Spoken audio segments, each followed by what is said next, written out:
네, 오늘 말씀의 주제는 낮은 자를 돌보시고 이루시는 하나님.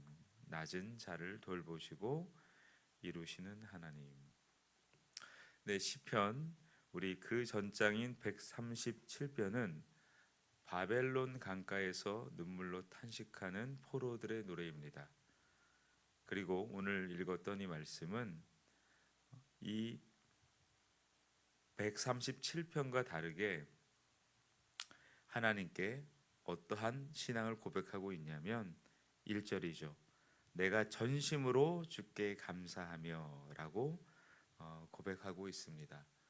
전심으로라는 것은 우리가 할 수 있는 모든 마음과 생각과 뜻을 다 모아서라는 뜻입니다.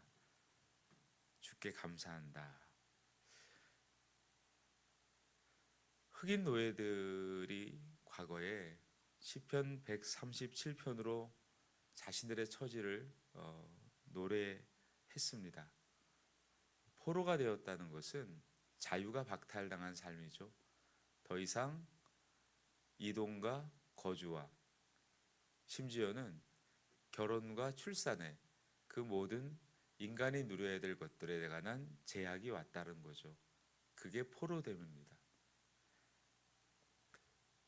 아마 아프리카에서 노예로 팔려서 이제 그들에게 더 이상 마음껏 움직일 수 없는 그 어려움에 처했을 때에 시편 137편을 노래했던 이유는 그들의 처지가 과거 이스라엘 공동체가 나라를 잃고 포로되었던 것과 연결되어서 그렇게 노래했던 것 같습니다. 또 한편으로는 그런 흑인들의 삶이 시편 137편과 이어졌다면 그들의 삶이 하나님과 이어졌다라고도 얘기할 수 있겠죠.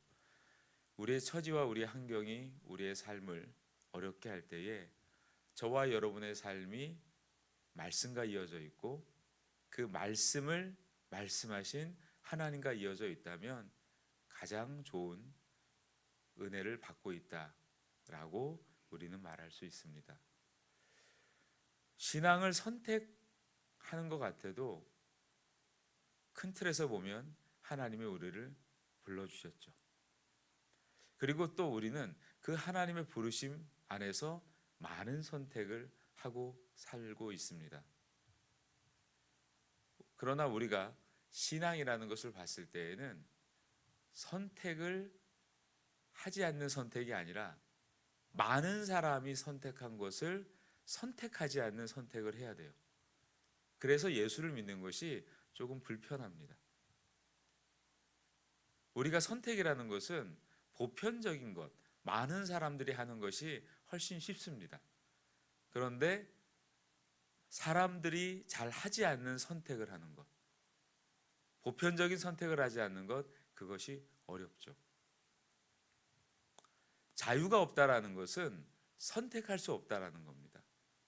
이스라엘 공동체에게 있었던 과거 포로기 때의 어려움은 그들이 예전에는 하나님을 마음껏 예배할 수 있었고 그들이 그토록 열망했던 성전 안에서 하나님을 마음껏 예배할 수 있었는데 이제 포로가 되어 보니 마음껏 할 수 없는 아주 중요한 행위가 하나 있었습니다. 그게 예배였습니다.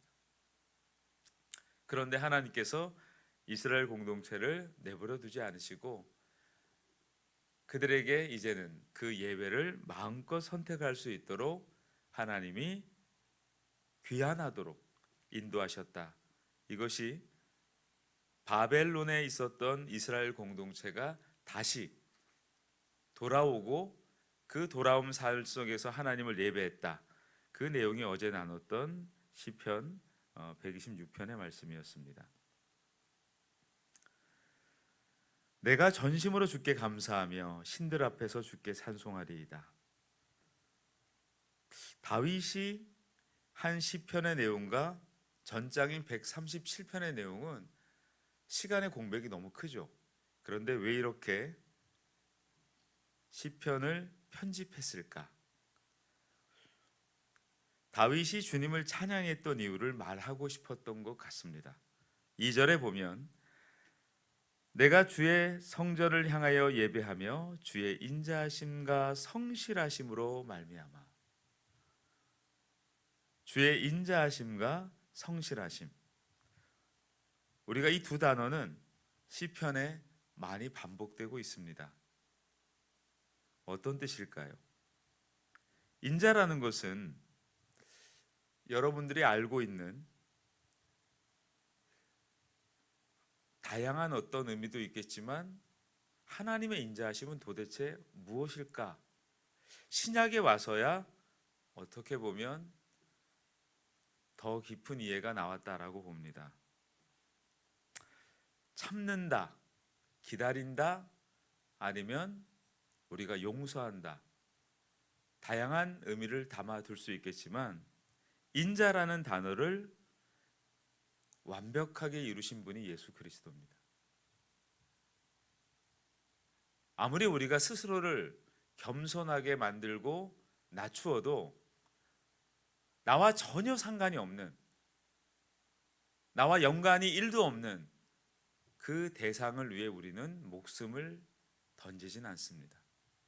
그리고 설사 연관이 있다 하더라도 우리가 나의 가장 소중한 목숨을 던져서 그것을 구하려 하는 일은 또 다른 이야기일 겁니다. 원수를 위해서 죽는다? 그것은 전혀 다른 이야기입니다. 인자라는 것은 나와 철천지 원수가 되었는데 내가 그를 위해 대신 죽는 겁니다. 그것이 신약에 와서 주의 인자하심이 어떠한지를 분명하게 말씀하고 있다라는 것입니다. 성실하다라는 건 뭘까요? 남이 알아주든 또 몰라주든 마땅히 해야 될 바를 하는 겁니다. 그런데 이것마저도 신약에 와서 우리가 알게 된 거죠. 하나님께서 창조하신 그 피조물, 그 대표성을 가진 인간이 끊임없이 하나님을 대적하고 하나님을 원망하고 하나님을 심지어는 모독하고 모욕해도 하나님께서 한 번 작정하신 내가 이들을 반드시 나의 백성으로 다시 회복시키겠다라는 그 약속을 쉬지 않고 이루신 그 하나님의 열심을 우리는 신약에 와서 보게 된 겁니다. 그리고 우리는 믿게 된 겁니다. 그것이 성실입니다. 이것은 하나님의 성품을 말씀하고 있어요. 그래서 하나님을 믿는다는 것은 추상적인 것이 아니라 인격적이다. 그것을 우리는 하나님을 믿는다라고 얘기합니다. 많은 분들이 하나님을 믿는다라는 것을 어떤 능력, 행함, 어떤 결과적 상황으로 이해한다면 놓친 것이 있습니다. 하나님을 믿는다는 것은 그의 성품을 따른다는 거예요. 하나님의 성품을 믿기 때문에 당연히 우리도 어떤 변화가 일어날까요? 우리도 성품의 변화가 일어나죠. 그걸 만약에 분리한다, 그게 우상입니다. 하나님을 믿는다는 것은 그의 성품을 믿는다는 거예요. 그래서 하나님의 말씀이 우리에게 기준이 된다는 거죠.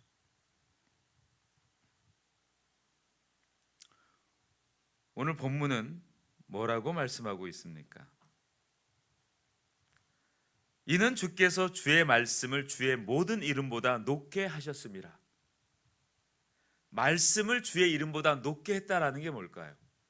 하나님 스스로도 당신이 하신 말씀에 스스로 갇혀버리셨어요. 왜일까요? 그것이 하나님의 인격입니다. 말에는 힘이 있고 말에는 인격이 있습니다. 그래서 우리는 말을 함부로 하지 않는 겁니다. 복음적인 말이 뭘까요? 하나님의 성품이 들어있는 말이에요. 오늘 다윗은 전심으로 주께 감사하며 내가 신들 앞에서 주께 찬송한다. 그리고 이어서 내가 주의 성전을 향하여 예배하며 주의 인자하심과 성실하심으로 말미암아, 다윗이 말미암아라고 얘기했던 다윗의 신앙의 근거가 뭐냐면 하나님의 인자하심과 성실하십니다. 그 말은 하나님의 성품을 따라갔다라는 거예요. 그리고 그 성품을 붙들고 감사했다라는 겁니다. 빌립보서 4장 2장이죠. 2장 10절과 11절의 내용은 오늘 138장 4절과 5절의 내용과 연결되어 있습니다. 어떤 내용입니까? 여호와여, 세상의 모든 왕들이 주께 감사할 것은 그들이 주의 입의 말씀을 들음이오며 그들이 여호와의 도를 노래할 것은 여호와의 영광이 크심이니이다. 빌립보서 2장 9절에 이렇게 말씀하고 있죠. 이러므로 하나님이 그를 지극히 높여 모든 이름 위에 뛰어난 이름을 주사 하늘에 있는 자들과 땅에 있는 자들과 땅 아래에 있는 자들로 모든 무릎을 예수의 이름에 꿇게 하시고 모든 입으로 예수 그리스도를 주라 시인하여 하나님 아버지께 영광을 돌리게 하셨느니라. 구약에 보았던 이 비전, 여러분 비전 하니까 많은 사람들은 단순히 꿈을 얘기해요. 이루고 싶은 것. 그렇지 않아요. 구약에 말하고 있는 비전의 원뜻은 하나님의 뜻입니다. 하나님이 어떠하심인가. 그러니까 하나님의 어떠하심을 안다는 것은 하나님의 인품을 안다는 거예요. 성품을 안다는 거예요. 그러니 우리가 하나님의 성품을 안다는 것은 하나님의 성품을 따라 산다는 것은 우리가 그분을 닮아간다는 거죠. 그러니 어찌 우리가 기독교인이 되었을 때에 최소한 우리의 죄됨을 고백하고 살아가는 우리에게 성화라는 것은 어떤 특별한 일이 아니라 마땅히 따라올 수밖에 없는 믿음의 삶일 수밖에 없어요. 다윗은 이 비전을 보았습니다. 어떤 비전일까요? 모든 무릎이 예수님의 이름 앞에 꿇는 그날입니다. 물론 다윗이 이것을 명확하게 이해하고 바라봤던 것은 아닐 겁니다. 그러나 그 약속은 다윗의 입으로 고백되어져서 신약에 와서 성취된 것입니다.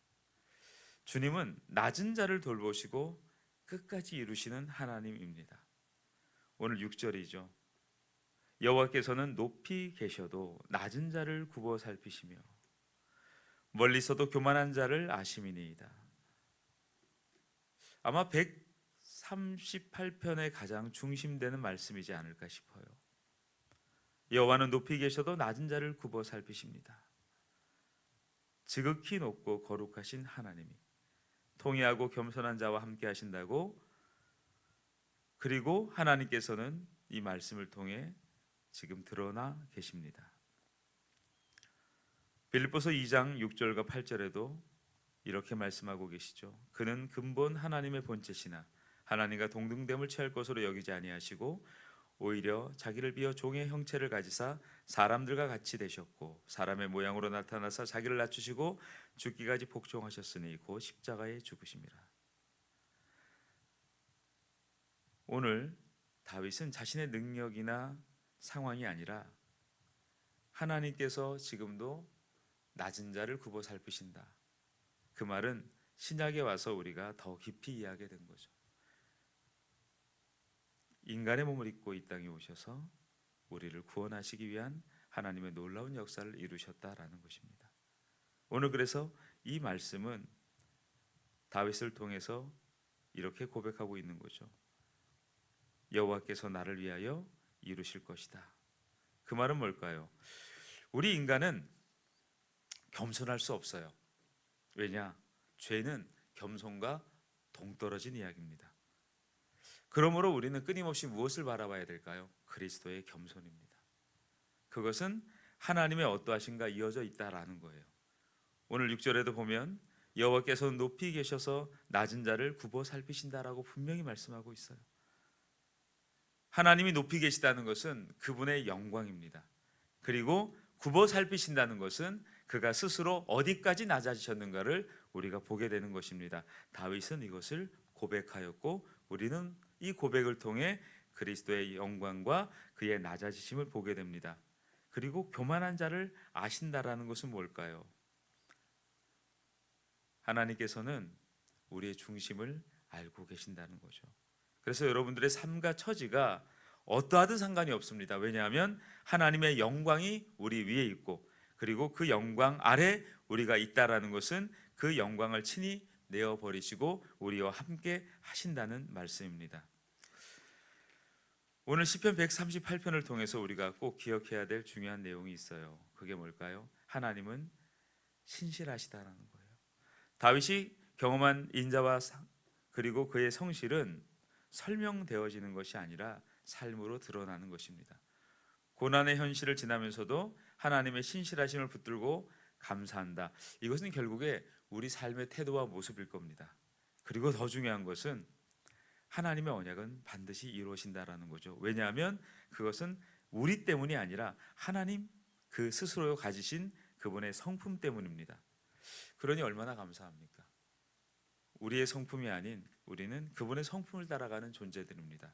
이 아침에도 저와 여러분들이 낮은 자를 돌보시고 반드시 그것을 또 말씀을 이루시는 하나님을 또 따르고 살아가는 복된 날이 되기를 또 축복합니다.